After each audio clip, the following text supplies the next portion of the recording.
अस्सलाम वालेकुम दोस्तों and welcome to Samar TV Urdu. दोस्तों, सुशांत सिंह राजपूत के हवाले से आप बखूबी जानते होंगे कि उन्होंने ख़ुदकुशी में अपनी जान ले ली है और वो अब हम में नहीं रहे। सुशांत सिंह राजपूत के इस मरने के बाद काफ़ी ज़्यादा सोशल मीडिया पर ट्रेंड सेट हो चुका है और उनकी मौत को लेकर काफ़ी ज़्यादा सोशल इश्यूज़ भी खड़े हो चुके हैं।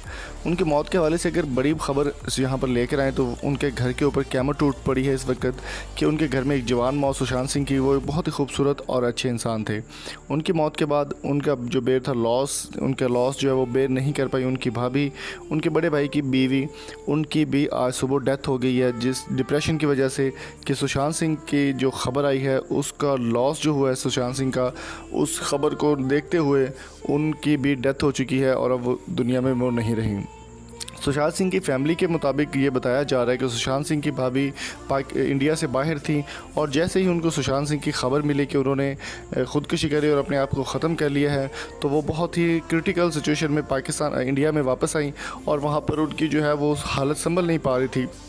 और सुशांत सिंह की लास्ट राइट्स ख़त्म होने के बाद उनको जो है वो उनके घर लाया गया और उनके लास्ट राइट्स के बाद उनको जैसे भी हिंदू रसूमात के मुताबिक उनको किया गया और जैसे ही मुकम्मल होने के बाद तकरीबन 2 घंटे के बाद उनकी भाभी जो है वो इसी सदमे को बर्दाश्त ना करते हुए जान की बाजी हार गई। दोस्तों, कहा जाता है कि इनका आपस में काफ़ी अच्छा ताल्लुक़ था और काफ़ी प्यार भरा रिश्ता था उनका देवर और भाभी का, क्योंकि सुशांत सिंह एक अच्छे और बहुत ही प्यारे इंसान थे और बहुत ही खूबसूरत इंसान थे और उनको घर में सबसे छोटे थे और बहुत ज़्यादा प्यार मिलता था उनकी भाभीयों की जानिब से, उनके भाइयों और उनके वालिदैन की जानिब से। उनके वालिद और वालिदा की पहले ही डेथ हो चुकी है तो वो बहुत इकलौते थे और ये सारी सीन है कि उनकी भाभी की भी डेथ हो चुकी है। तो दोस्तों, आपकी इस बारे में क्या राय है?